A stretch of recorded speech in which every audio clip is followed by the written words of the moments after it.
Hablamos ahí con Juan cuál era la mejor charla o qué tenía sentido por ahí, y nos hizo mucho sentido el hecho de hablar un poco del proceso UX.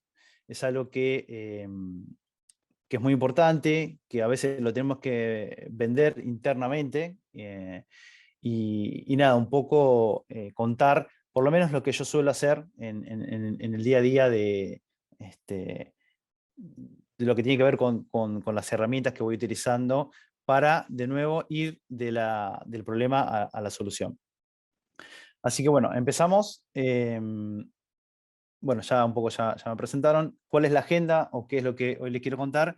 Primero, explicar un poco del proceso de diseño, para luego ir un poco a las herramientas. La idea es contarles algunas de todas las que tenemos como diseñador de experiencia de usuario, y al último unos consejos, unos conceptos que deberíamos tener en cuenta al momento de diseñar productos digitales. Partimos del proceso de diseño, ¿no? Cuando tenemos reuniones por ahí con diferentes stakeholders o diferentes personas que están a cargo de llevar a cabo un producto digital, piensan que el proceso, desde la idea hasta la implementación, es algo lineal, ¿sí? Piensan que cualquier diseño, cualquier interfaz es algo tan simple como pensarlo y hacerlo, ¿sí? Y el proceso es mucho más complejo, ¿sí? El proceso tiene eh, unos idas y vueltas en el entendimiento del problema, modificación, por ahí se cambia el objetivo y se modifica, se descubre algún tipo nuevo de insight. Todo eso influye en que el proceso de diseño no sea algo lineal, sino más bien todo lo contrario. Para solucionar todo este problema que tiene que ver con el tema de cómo llegar de la idea a la implementación, lo que tenemos que hacer es usar diferentes tipos de frameworks, ¿no? Uno de los más importantes o los más utilizados en el mercado es el del famoso doble diamante, ¿sí? Que fue creado allá por el 2005 por la British Design Council, en donde lo que buscaba era ordenar todo el proceso de diseño, ¿sí? El proceso desde que se descubre hasta que se hace el deploy o la entrega del producto. Este diseño está formado con dos rombos, por eso su nombre, doble diamante, donde cada uno se divide en dos, ¿no? En el primer diamante tenemos la parte de donde intentamos entender, ¿sí? Al usuario, donde intentamos descubrir un poco cuál es el problema. Ahí es donde salen las famosas frases de, bueno, donde nos enamoramos del problema. En la segunda etapa, una vez que ya entendimos el problema, ya lo comprendemos un poco más, empezamos a definir, a tomar decisiones, ¿sí?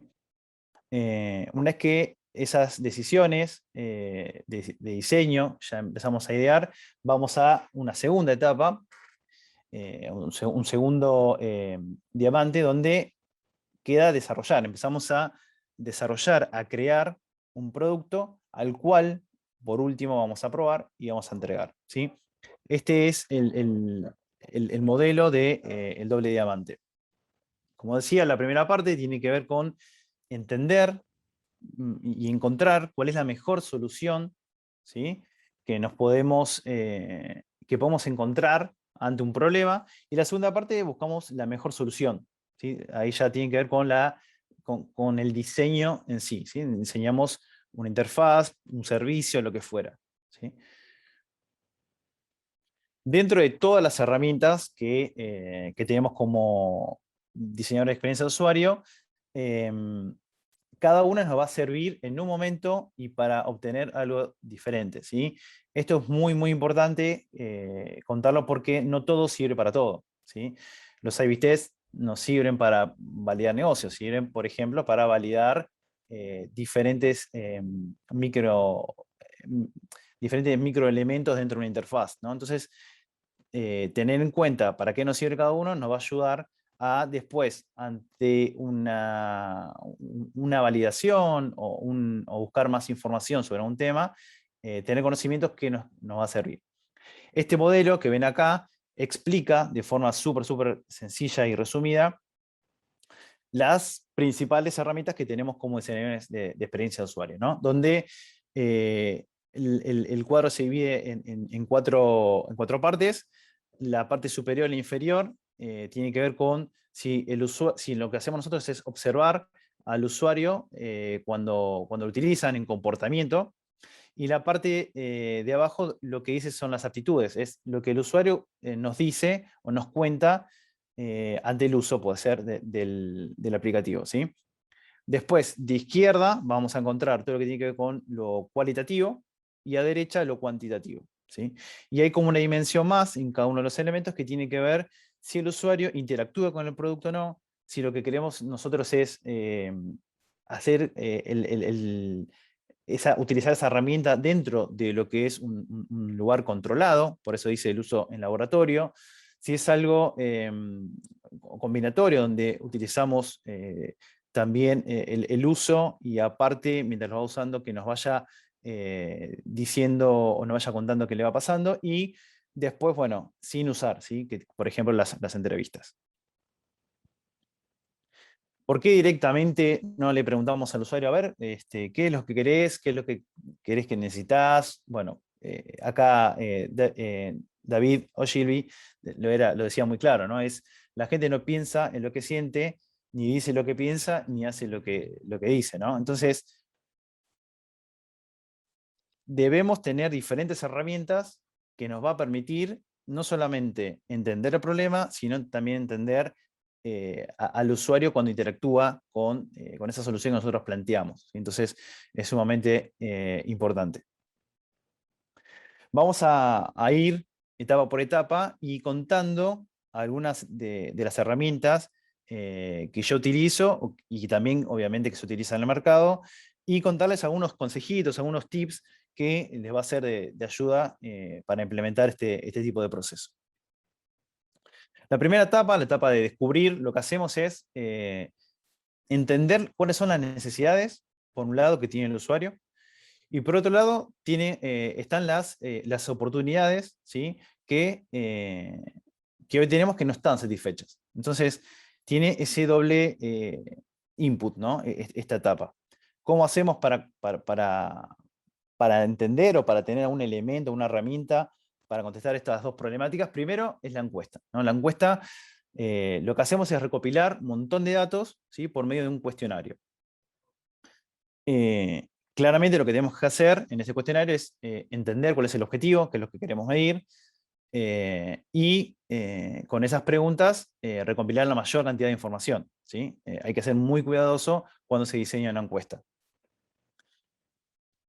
¿Qué hablo de cuidadoso? Por ejemplo,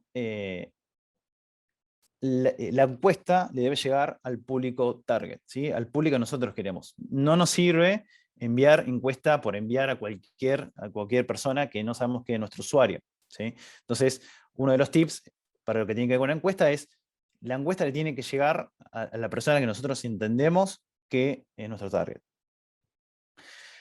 También es muy importante probar la encuesta, ¿sí? A veces enviamos de forma masiva encuestas y después vemos que o no nos contestan o nos contestan cosas que nosotros no entendemos por qué. Bueno, tenemos que hacer un test sobre esa encuesta, ¿sí? ¿Por qué? Porque lo que queremos es ver que los usuarios entiendan o comprendan de manera correcta cada una de estas cosas que le fuimos preguntando, ¿sí? Y obviamente hablar en el lenguaje del usuario, ¿sí? No utilizar palabras que nuestro usuario target no entendería, ¿sí? Entonces tenemos que ser sumamente cuidadosos con el diseño de las encuestas, porque si no, los datos que vamos a obtener van a ser totalmente erróneos, ¿sí? Entonces no nos va a servir como input. Siguiendo un poquito más, una vez que empezamos a hacer encuestas y por ahí encontramos algún patrón, algún comportamiento o algo que nos haga sentido, ahí empezamos a hacer entrevistas. ¿Qué es lo que hacemos con la entrevista? Bueno, acá alguien que tiene el puesto, un learnership de researcher, se acerca a un usuario y empezamos a a entender un poco más, ¿sí? ¿Qué es lo que queremos saber acá? Queremos saber aptitudes, queremos saber impresiones, preferencias, comportamientos, ¿sí? Todo eso le tenemos que ir tratando de entender qué es lo que le pasa al usuario, ¿no? Obviamente, lo que tenemos que hacer primero es definir el objetivo, como hablamos antes de la encuesta. Acá también tenemos que definir un objetivo. No podemos salir a la calle a entrevistar a cualquiera, sino que tiene que estar bien creado el objetivo. Se debe diseñar un script con las preguntas que nos hace sentido preguntarle al usuario. Y obviamente debemos reclutar usuarios que sean parte de nuestra investigación. ¿Sí? No sirve el famoso, no, dice, le consulté a un amigo y me dijo que este producto estaba bueno. No, tiene que ser parte core de la investigación. ¿Sí? Dentro de lo que es la entrevista, hay como dos grandes entrevistas y cada uno tiene un perfil diferente, ¿no? Aparte de la entrevista que le hacemos al usuario, también podemos generar una entrevista con un experto, ¿no? Que se llama entrevista experto. ¿Qué es lo que queremos saber ahí? No queremos ver el tema de comportamiento como lo haríamos con un usuario normal. Acá lo que queremos es ir un poquito más allá y es ver futuros desarrollos, entender un poco más el mercado, ver algún tipo de insight mucho más a alto nivel, ¿sí? No de la necesidad del usuario, sino lo que tiene que ver con otro tipo de mirada, ¿sí? Y otra de las entrevistas que son súper interesantes y necesarias dentro de lo que tiene que ver con este tipo de herramientas son las entrevistas contextuales, que es ni más ni menos que observar, o sea, entrevistar al usuario, pero en un contexto de uso, ¿sí? Acá no solamente vamos a evaluar al usuario, a entender cómo el comportamiento o cómo las actitudes que nos van contando, sino que lo tenemos ahí para observar, ¿sí? No es lo mismo analizar una interfaz por ejemplo, preguntarle a un usuario sobre un uso específico dentro de una oficina que en su lugar donde realiza la tarea, ¿no? Uno recibe mucha más información cuando lo hace de forma contextual. A veces se puede, a veces no se puede, pero es sumamente importante poder llevarlo a cabo. Dentro de los tips que tienen que ver con las entrevistas, es sumamente importante llevar un script con las temáticas más importantes, ¿sí? Obviamente, puntuar y para no perderse cuando uno va haciendo la entrevista, los puntos más importantes, ¿sí? Esto lo recomendamos para no, cuando uno está en la entrevista y se mete mucho en la problemática del usuario, no perderse de tocar algún tópico, ¿sí? Entonces, lo que yo siempre recomiendo es poner los tópicos que yo quiero tocar y algo que yo quiero descubrir, ¿sí? Eso nos va a servir mucho más para no desviarnos en el discurso del usuario que suele pasar, ¿sí? El usuario nos habla, nos cuenta su historia, nos cuenta un montón de cosas y si no llevamos un script nos podemos perder. Otro de los tips sumamente importantes es realizar las preguntas top-down, ¿no? No ir directamente a la pregunta específica que nosotros queremos entender o queremos preguntar, sino ir de a poco, ¿sí? Si queremos preguntar sobre una conducta de uso, ir llegando a esa temática de a poco, no ir directamente con una pregunta, ¿sí? Obviamente, no hacer preguntas cerradas. Cuando uno realiza preguntas cerradas, o utilizar lo menos posible preguntas cerradas. Si queremos validar algo específico, se le puede preguntar, pero no realizar preguntas cerradas porque no da la repregunta, no da a explorar un poco más allá en el discurso que nos da el usuario, ¿sí? Cuando uno hace una pregunta cerrada, se termina ahí y se termina la entrevista, ¿sí? Y obviamente, y algo sumamente importante, de grabar las entrevistas. Si tienen el tiempo, si tienen los recursos, es muy importante de grabar las entrevistas, porque de nuevo, cuando uno está enfrente al usuario y le empieza a preguntar, le empieza a entender un poco el comportamiento y lo que va haciendo el usuario, uno se pierde, ¿sí? Se pierde en su discurso, se pierde por ahí en un gesto, si le hacemos en contexto, por ahí pasa algo en la oficina o donde le estemos haciendo la entrevista. Entonces, el hecho de grabar va a hacer que podamos retener o podamos observar algunas cosas, unas frases, unas palabras, algo que nos fue diciendo el usuario, que por ahí lo pasamos por alto, ¿sí? Eso es sumamente importante.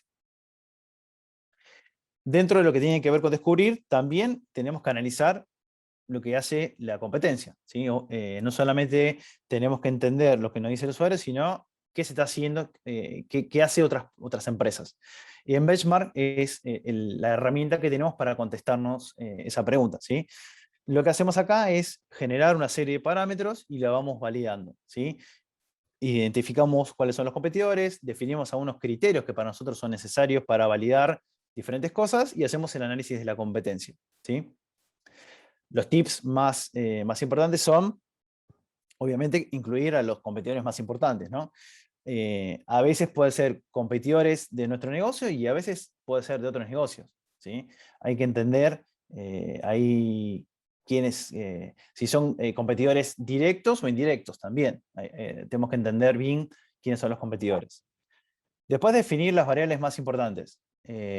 No utilizar variables que no tienen sentido, no utilizar variables que no suman a la investigación, sino que las variables por las cuales yo voy a hacer benchmark tengan sentido y yo las puedo evaluar, ¿sí? Y sean tangibles, ¿no? Por ejemplo, no sé, variables como valor de marca es difícil de cuantificar, ¿sí? Entonces, que sea algo que se pueda comparar, ¿sí? Obviamente no utilizar los parámetros que me ayudan a mí, ¿no? Que son propios de la empresa, ir a más variables, no solamente contar con las variables mías. Y por último, darle un valor diferente a cada una de las métricas, ¿sí?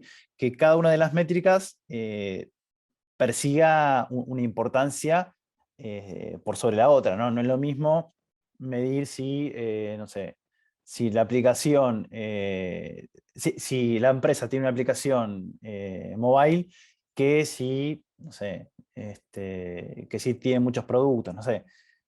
Cada uno tiene que tener un sentido, cada uno se tiene que cuantificar totalmente diferente. Y una cosa muy importante que nos va a ayudar muchísimo para llegar al core por ahí del problema es la regla de los 5 por qué, ¿sí?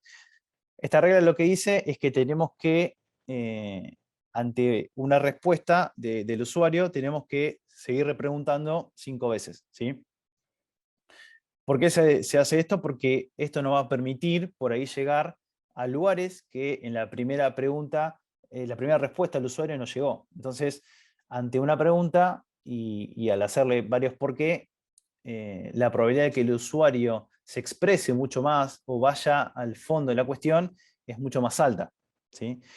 Un ejemplo que me pasó hace unos años para un cliente, cuando estamos diseñando una aplicación para mostrar criptomonedas, que nosotros queríamos entender por qué el usuario quería una app que pueda ver sus criptomonedas, ¿no? Si nos quedamos con eso, el usuario decía, sí, yo quiero una app que pueda ver los datos de la criptomoneda. Cuando uno le preguntaba un poquito más, pero ¿por qué querés una app que vos puedas ver los datos de la criptomoneda? Nos decía, porque la quiero comprar. ¿Sí? ¿Pero por qué la querés comprar? ¿Qué es lo que querés hacer? No, quiero comprar y quiero vender, y al comprar y vender puedo ahorrar, ¿sí? Y después le preguntamos un poco más, pero ¿para qué querés ahorrar? ¿No? Y la última pregunta era para ser independiente. Si yo me hubiese quedado que quería, el app que querías era de criptomoneda y no iba un poco más allá, no podía llegar nunca a relacionar que lo que necesitaba esa persona era una aplicación, ¿sí? En la cual opere, ¿sí? Compre, venda, para que pueda ahorrar y en un futuro su deseo, el deseo que perseguía esa persona era ser independiente, ¿sí? Por eso el valor que tiene esta metodología es súper simple. Esta herramienta la debemos desarrollar. Obviamente, no en cada respuesta del usuario vamos a generar los 5 por qué, pero por ahí con una temática específica donde queremos entender mucho más, ir mucho más al entendimiento de ese dolor que tiene el usuario, esa problemática. nos sirve muchísimo. Bien, ya hablamos de la primera etapa, ¿no? Ya hablamos de todo lo que tiene que ver con la etapa de descubrir, ¿sí? Esta, de nuevo, son algunas de todas las herramientas que podemos utilizar, ¿sí? No significa que son todas, significa algunas que nos va a servir para entender mucho más este proceso. Una vez que ya entendimos, por medio de las encuestas, por medio de las entrevistas, por medio del benchmark, entendiendo y yendo al porqué, al core del problema, viene la segunda etapa, ¿no? Que tiene que ver con la etapa de generar ideas, ¿sí? De generar aquellas soluciones que pueden ayudar a resolver algún problema.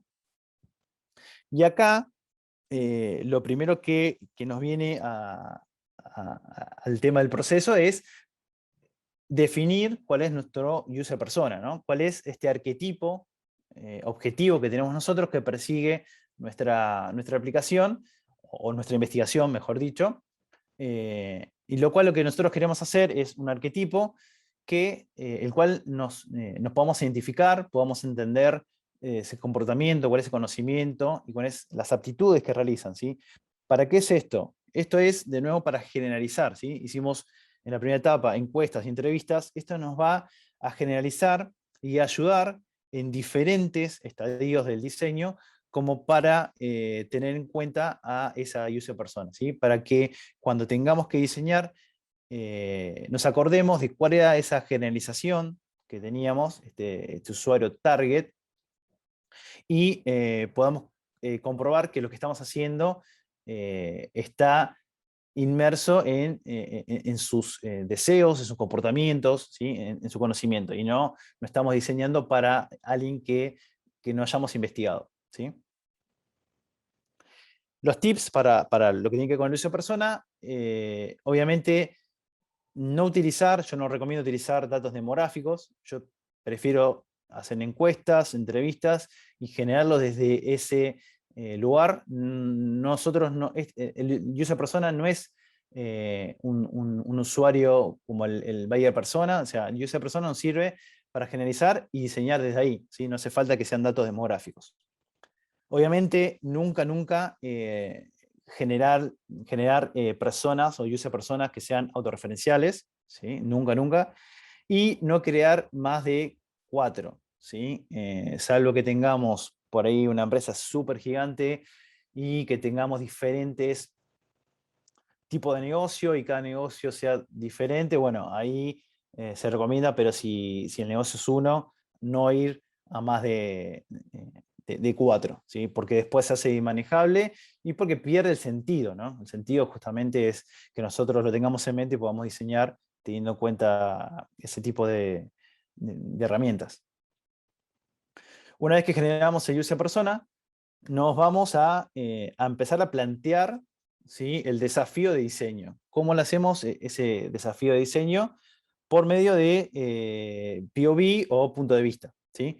Que lo que hacemos es tratar de encajar la necesidad que encontramos del usuario en las entrevistas, en las investigaciones que hicimos anteriormente y en el benchmark, que podría haber salido en cualquiera de esas tres, y lo que queremos hacer es generar y documentar en manera sencilla qué usuario necesita algo, ¿sí? Y cuál fue el insight que nosotros detectamos, sea en la entrevista, como decía, sea en benchmark, o sea en las encuestas, la cual yo lo tengo que resolver por medio de un diseño, ¿sí? Es tan simple como eso. Un ejemplo, Carlos, que es un empleado, necesita comprar y vender criptomonedas porque Carlos quiere ser independiente, ¿sí? Esto nos sirve como para entender el rol, quién, nuestro user persona, el rol, qué necesita y entender el insight, ¿sí? ¿Para qué sirve todo esto? Para luego, cuando empezamos a crear soluciones, tener en cuenta que estamos resolviendo esto, ¿sí? Ahora lo vamos a ver. Los tips para generar POV, definir de forma correcta la necesidad del usuario, ¿sí? Las necesidades que sean específicas, ¿no? Que no sean que no sean necesidades, no sé, el usuario quiere ser feliz, ¿no? Que es algo totalmente general y no me dice nada y yo no puedo resolver nada. Es algo muy, muy amplio, ¿sí? Lo mismo que los insights tienen que estar muy identificados, ¿sí? Y traerlo a la investigación, demostrar y cuántos usuarios lo dijeron, quién lo dijo, en dónde, ¿sí? Documentar todo eso para que la investigación sea acorde, ¿sí? Una vez que generamos el POV, que ya tenemos lo que el usuario necesita y dónde lo identificamos, empezamos a buscar soluciones, ¿sí? Empezamos a ver, bueno, de estas problemáticas que fuimos descubriendo para este tipo de usuario, para este rol específico, ¿cómo podríamos? ¿Sí? How might we nos sirve como una técnica para idear, ¿sí? Lo que hacemos es poner al lado de cada POV diferentes, cómo podríamos para entender cómo resolver esa problemática, ¿sí? Eh, lo que queremos acá es ver de forma rápida cómo podríamos resolver un problema. Entonces agarramos un problema, que lo traemos de acá, de esta definición, y al lado vamos poniendo todas las soluciones que se nos ocurran, ¿sí? Lo que hacemos después, cuando ponemos todas las soluciones, es votar, ¿sí? Las que nos hacen más sentido, ¿sí?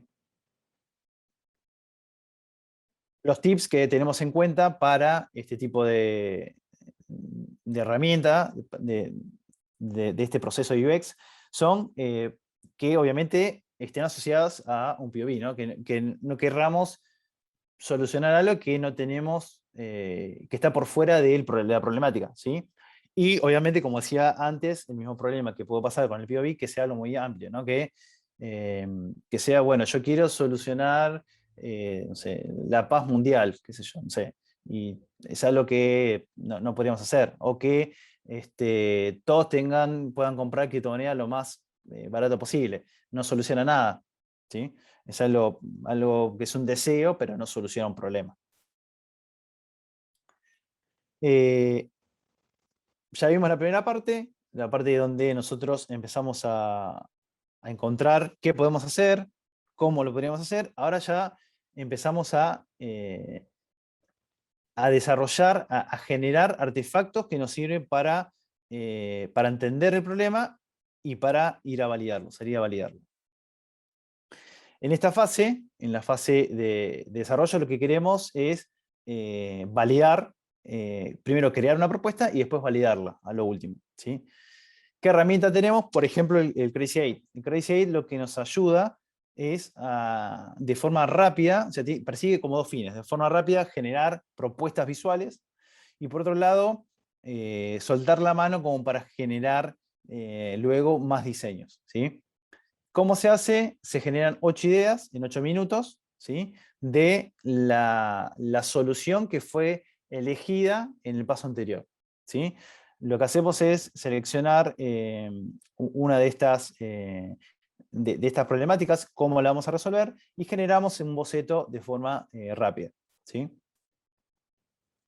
Otra solución, otra forma de poder ver eh, cómo va a ser el proceso, ¿sí? Cómo va a ser el uso del usuario en la aplicación, o tratar de meter dentro de un contexto de uso a la solución que estamos haciendo, nos ayuda el storyboard, ¿sí? Lo que hacemos es tratar de prototipar de forma rápida la solución entera, ¿sí? ¿Qué digo la solución entera? No digo artefacto en sí, sino por ahí el uso, ¿sí?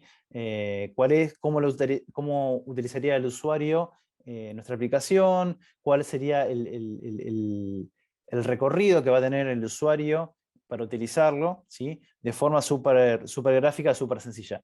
¿Para qué nos sirve en esta etapa? Para comunicar, ¿sí?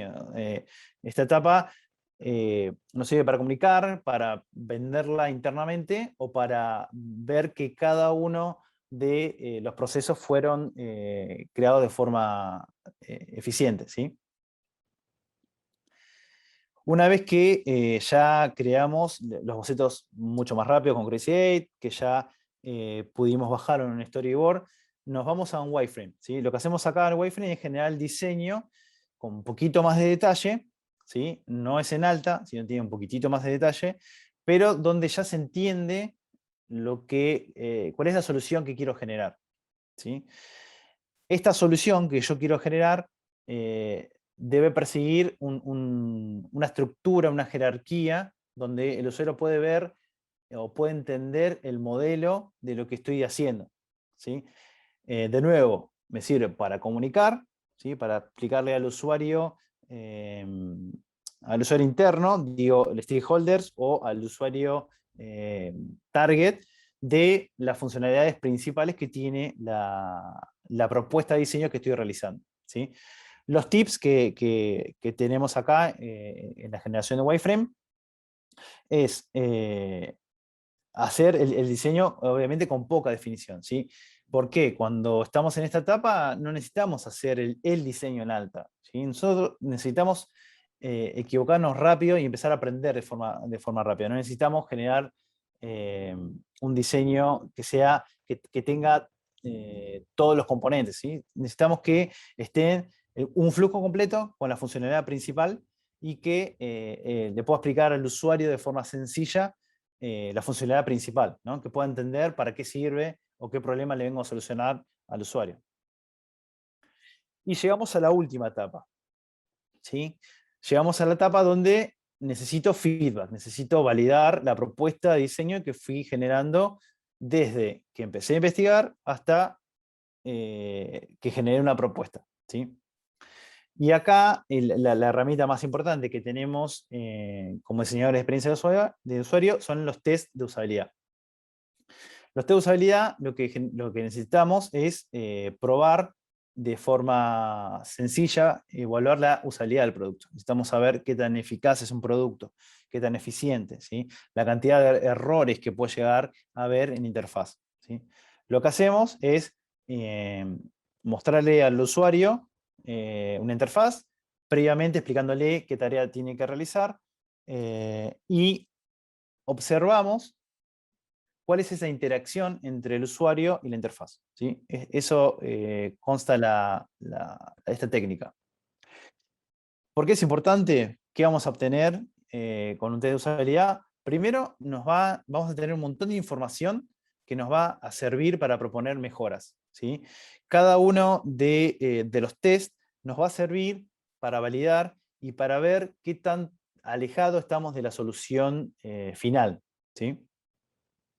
Obviamente, este tipo de test nos permite encontrar problemas específicos. De nuevo, cuando nosotros diseñamos desde nuestro modelo mental, ¿sí? Que no es el modelo mental del usuario. Entonces, cuando el usuario interactúa de forma deliberada con el diseño, lo que genera es que nosotros podamos distinguir por ahí algún tipo de error específico, ¿sí? Entonces, nos va a servir un montón hacer los test de usabilidad. Otro de los temas que es de suma importancia es demostrar a los stakeholders que la solución que nosotros planteamos desde el principio está bien o está mal. Puede pasar que nos hayamos equivocado, pero tenemos datos reales, ¿sí? Para demostrar qué tan eficiente o qué tan eficaz es nuestro diseño. Y por último, nos ayuda a argumentar las tomas de decisiones, ¿sí? Cuando hacemos test con usuarios, nos ayuda en el momento de observar el comportamiento y el uso de diferentes usuarios, nos ayuda a entender si la toma de decisiones que tuvimos mejoró o empeoró la conversión de la interfaz, o si la toma de decisión en tanto diseño que generamos, el usuario lo ayuda ante esta necesidad o ante este problema que nos había contado en un principio.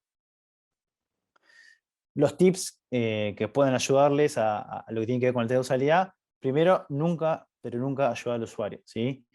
Por más que nos cueste, por más que querramos darle una mano al usuario mientras está realizando el test, porque vemos que está sufriendo con nuestro diseño, nunca ayudarlo, ¿sí? Siempre dejarlo que el usuario interactúe como lo haría en su casa, ¿sí? Nosotros estamos ahí para observar, no para ayudar.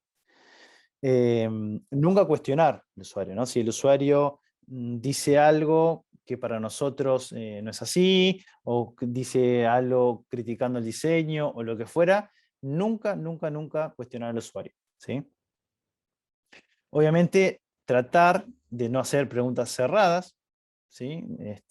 Dejarlo al usuario que que se explaye, que nos vaya contando, ¿no? ¿Se acuerdan que los test de usabilidad, el usuario tiene que ir contándonos qué va pasando con la interacción con esa interfaz? Bueno, nunca hacerle preguntas cerradas, ¿sí? Porque, como vimos antes, con la pregunta cerrada perdemos un montón de información, ¿sí? Nos va a contestar sí o no, eh, una respuesta binaria y ya está. Y perdimos la oportunidad de ir un poquito más allá y entender mucho más del usuario.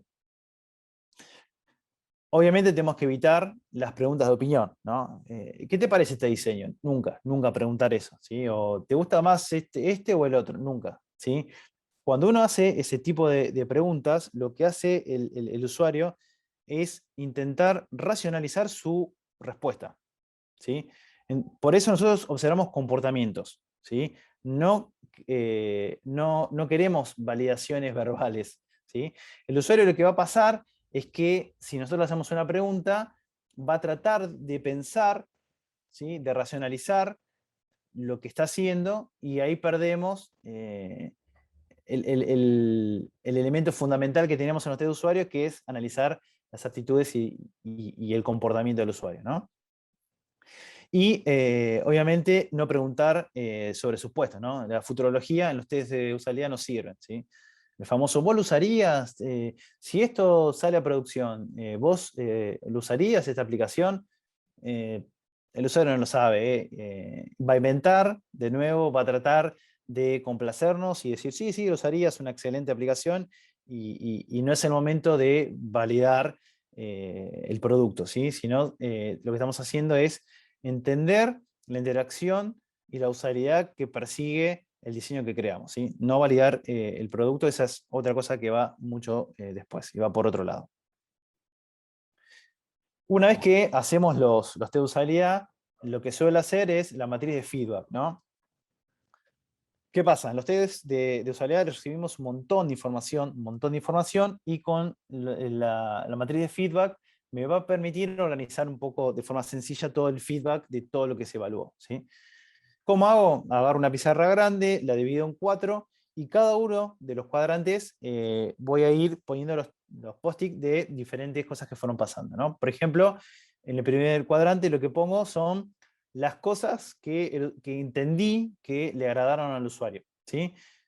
Algunas cosas que lo dijo el usuario verbalmente, algunos gestos que vi de aceptación del usuario, lo que fuere, lo pongo en ese cuadrante. En un segundo cuadrante lo que voy a hacer es las críticas, ¿sí? Obviamente de valor, ¿no? Ahí no voy a poner cualquier cosa, ¿no? No, el usuario me dijo que el botón no le gustaba de color azul. No, o sea, ahí lo que voy a poner son críticas de valor eh, para mi negocio, ¿sí? Para el diseño que estoy validando. Y en el tercer cuadrante lo que voy a poner es las preguntas que me hacen sentido más adelante validar, ¿sí? Son algunas cosas que mientras fui probando me parece que tiene sentido validarlas más tarde, ¿sí? Y en el último cuadrante lo que pongo ahí son algunas ideas que me salieron, ¿sí? Algunas nuevas ideas, modificaciones en el diseño. Por ahí estuve validando algún flujo y vi que en ese momento yo podría haberle ofrecido otra cosa o lo que fuera. Bueno, lo pongo en el último cuadrante, y con todo esto me genera toda esta matriz y voy a recibir este feedback, ¿sí? Por último, y no por eso menos importante, están los A/B test, ¿sí? ¿Qué son los A/B test? Me permiten eh, realizar, comparar qué tan eficientes son dos diseños, ¿sí? Em, lo que hago es tener un grupo de control. A unos usuarios les muestro un diseño que es el que quiero probar, y una modificación del diseño, ¿sí? Lo que hago es a diferentes usuarios y mostrándole una versión o la otra versión y ver cuál de las dos convierte más, ¿sí? La conversión puede ser tiempo que el usuario está viendo, puede ser que termine con un flujo o puede ser hasta dónde scrollea el usuario. Eso lo tenemos que definir nosotros, cuál va a ser la conversión, ¿no? Para nosotros. Lo que queremos acá, como decía, es validar dos versiones, ¿sí? Eh, obviamente tenemos que ser rigurosos en lo que queremos medir y no medir diseños totalmente diferentes, ¿sí? ¿Por qué? Porque si yo realizo muchas modificaciones en los diseños, no aprendo, ¿sí? No sé qué de todas las modificaciones que yo realicé fueron las que ayudaron a que el usuario termine convirtiendo más, ¿sí? Entonces, lo que debo hacer es pequeñas micro modificaciones para ir entendiendo el comportamiento del usuario, cuál es esa conducta, cuál es ese patrón que utiliza el usuario o los usuarios para mejorar más la conversión, ¿sí? Y obviamente hay que dejarle un tiempo significativo, ¿sí? Los A/B tests tienen que tener una significancia estadística. Yo lo debo dejar una cierta cantidad de tiempo eh, para identificar cuál de los dos fue el mejor diseño, ¿sí? No lo puedo dejar un día, una hora, ¿no? Tiene que tener un montón de tiempo como para yo tener muchos datos y la toma de decisión esté basada en datos mucho más fidedignos que simple hecho de haberlo dejado un rato y ahí ir probándolo, ¿no? En resumen, de todo el proceso que fuimos viendo, en la parte de descubrir, primero hacer una encuesta, después una entrevista para ir a los puntos más específicos y obviamente entender cuál es la competencia, eh, quiénes son los otros competidores, entender cuáles son las diferentes variables que me permiten entender más el negocio, ¿sí? Una vez que descubrí, que entendí un poco esta mitigación, me voy a definir, ¿sí? Acá lo que hacemos, por medio de las entrevistas que realizamos anteriormente y obviamente basados en las encuestas, tengo el user persona, ¿sí? Que me va a servir para después definir tanto el POV como el cómo podríamos, ¿sí? El POV lo que voy a generar es el entendimiento y la identificación de esa necesidad y el cómo podríamos buscar una solución a ese problema, ¿no? Una o varias soluciones, ¿no? Puede ser un montón de soluciones. Una vez que terminé de descubrir y definir, ya empiezo a desarrollar. Para desarrollar, primero voy a algo más alto nivel, un Crazy 8 que me sirve para validar de forma rápida, para realizar de forma rápida un diseño. Después crear un storyboard que me permite darle algún contexto, darle alguna información extra al diseño y después obviamente un wireframe, ¿sí? A más bajo nivel. Una vez que tengo eso, yo ya puedo hacer test de usabilidad, ¿sí? Puedo ver cómo interactúa el usuario con esa interfaz, recibo un feedback, ese feedback lo pasamos a la matriz de feedback y por último, y cuando ya tengo la solución ya iterada y ya utilicé todo el feedback para mejorar mi aplicación, ahí ya puedo empezar a hacer A/B test que me va a permitir mejorar un poco más las microinteracciones para mejorar el diseño final, ¿sí? Y convertir más, obviamente. Bien, hasta acá todo lo que tenía que ver con el proceso de UX. Antes de escucharlos a ustedes y que me hagan algunas preguntitas, quería compartirles algunos conceptos fundamentales que tienen que ver con el diseño de productos digitales, ¿no? El primero y más importante es que nosotros resolvemos problemas, ¿sí? Eh, nosotros tenemos que entender cuál es este customer pain, cuál es este dolor que tiene el usuario y tratar de resolverlo, ¿sí? Nosotros no vamos a trabajar en un producto digital para luego ver si encaja en alguna necesidad de nuestros clientes, ¿no? Esto es un grave error, ¿sí? Nosotros tenemos que entender la necesidad, por eso está todo este proceso que veníamos hablando desde hace un ratito, y llegar a esta solución. Por eso es tan importante investigar, entender al usuario y generar una propuesta de diseño. Obviamente, este producto que generamos tiene que encuadrar en lo que se llama product fit, ¿no? O sea, en esta tiene que haber una necesidad del cliente y el cliente le tiene que dar un valor. Si nosotros encontramos la necesidad del usuario, pero el usuario no le genera valor utilizar lo que nosotros desarrollamos, ahí también estamos teniendo un problema en el diseño de la interfaz, ¿sí? Del producto digital en este caso. ¿Qué tres grandes cosas tiene que perseguir un producto digital? Tiene que ser deseable por el usuario, ¿sí? Tiene que ser algo que necesite, algo que lo va a utilizar, algo que le va a resolver su problema, que puede ser tiempo, puede ser dinero, puede ser hacer las cosas más rápidas, ¿sí? Tenemos que entender ahí qué solucionamos. Obviamente tiene que ser realizable, ¿sí? El producto no podemos diseñar algo que no podemos llevar a cabo. Y obviamente tiene que haber tiene que ser viable en lo económico, ¿no? Si nosotros generamos el producto, la empresa tiene que ganar y el producto tiene que llegar a ese cliente que nosotros pensamos de manera económica, ¿no? No puede ser, no podemos generar un solo producto que sea súper caro si el usuario no encuadra en ese product fit que hablamos antes, ¿no?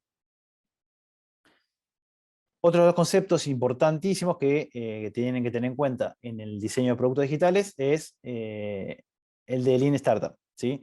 Que fue generado por Eric Rice allá por el 2001, 2002, donde lo que él traía a la mesa para debatir es que los productos no se tenían que generar en su totalidad, sino lo que había que hacer es generar hipótesis y experimentar, ¿sí? Em, las etapas que persigue el proceso de Lean Startup es una hipótesis, ¿no? Similar a lo que nosotros hablamos anteriormente, generar una métrica y generar un MVP, ¿sí? ¿Qué es un MVP? Un MVP es el producto mínimo viable y lo que quiere decir que es el menor elemento que le da valor al usuario, ¿sí?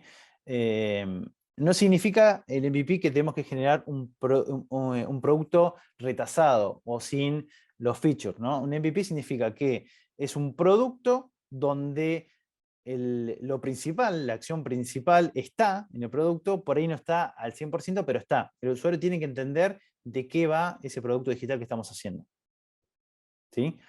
Em, ¿Para qué hacemos el MVP? Para qué generamos el aplicativo sin todas las aplicaciones, pero con lo principal.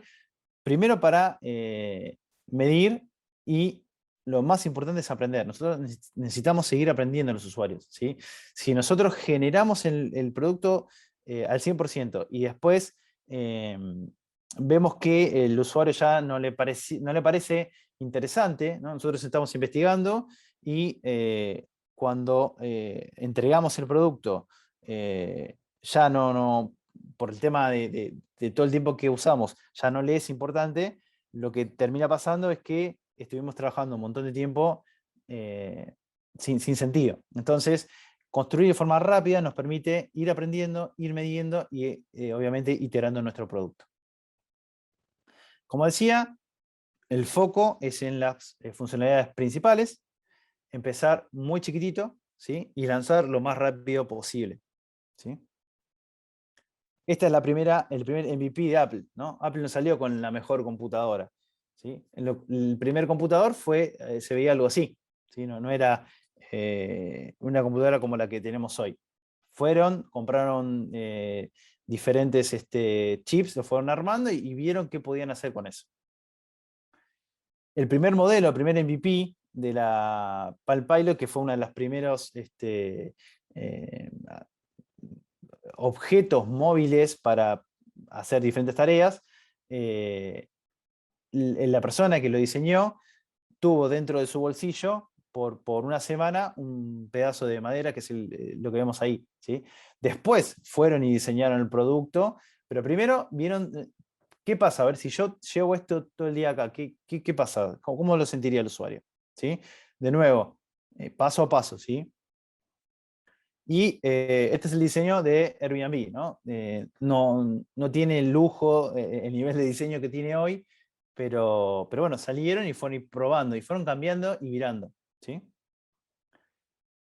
Y ahí viene la pregunta del millón, ¿qué hacemos si el producto no funciona? ¿Sí? Está bien, Diego, vos me decís que haga un MVP, pero ¿qué pasa si el producto no funciona? Bueno, acá el concepto que trae Eric Rice es pivotar, ¿sí? Es cambiar la estrategia, ¿sí? Cambiar la estrategia para lo que nosotros nos hace sentido a nivel producto, ¿sí? ¿Por qué tenemos que pivotar? Obviamente, puede ser que nuestra empresa tenga muchos productos y de los cuales, tenemos 10 productos, de los cuales solamente uno es el que nos deja el total de la plata. Bueno, entonces ver si nos quedamos con ese y mejoramos ese producto, no tengamos muchos productos, ¿no? Puede pasar lo contrario, que tengamos un solo producto y que si generamos más productos, más variantes de ese producto, podamos mejorar a nivel negocio, ¿sí? Puede ser que estemos vendiendo cosas a un mercado totalmente diferente. Entonces tenemos que cambiar y ver cómo le vendemos a ese mercado objetivo. Y obviamente puede pasar que haya muchos problemas de generar el producto o que el producto sea de mala calidad, o lo que fuera. Bueno, tenemos que entender cómo pivotar ahí cuando el problema viene por el lado de la producción. Algunos ejemplos de empresas que pivotaron. Seguramente conocen el ejemplo de Coca-Cola. Coca-Cola hace muchos años, los primeros modelos de Coca-Cola se vendían en farmacias, no se vendían en restaurantes o en confiterías o en supermercados, se vendían en farmacias, ¿sí? Porque era, eh, una medicina, ¿sí? Se le ocurrió al CEO de Coca-Cola ponerle más azúcar y lo vendieron como gaseosa, ¿sí? Este es otro de los ejemplos de empresas que pivotaron, ¿sí? Una empresa que generaba un montón de juegos de naipes, ¿sí? Vieron que eso no era muy lucrativo y se decidieron modificar. ¿Cuál es esta empresa que vendía naipes? Nintendo, ¿sí? Pasó de vender naipes a generar toda una tecnología, ¿sí? Su core cambió, su estrategia cambió, pivotaron a algo mucho más grande, donde el mercado era mucho más grande, ¿eh? Y esta es la primera, esta es una empresa que vendía pescados y tenía como un mercado en Corea del Sur, que todas las deben conocer, que es Samsung, ¿sí? Modificó, pivotó totalmente su mercado, su estrategia, para meterse en lo que era digital, y obviamente es la empresa que es hoy, ¿sí? Para terminar, lo más importante es saber cuándo pivotar, ¿sí? Tenemos que estar alertas cuando el producto no convierte, tenemos que tener un montón de métricas para entender cuando el producto nos está fallando, y eso no va a hacer que nosotros podamos mejorar tanto el producto, la estrategia, y tener a nuestros clientes más felices, que es lo que nosotros queremos. Así que esto es todo. Muchísimas gracias por escucharme. Espero no haberos aburrido.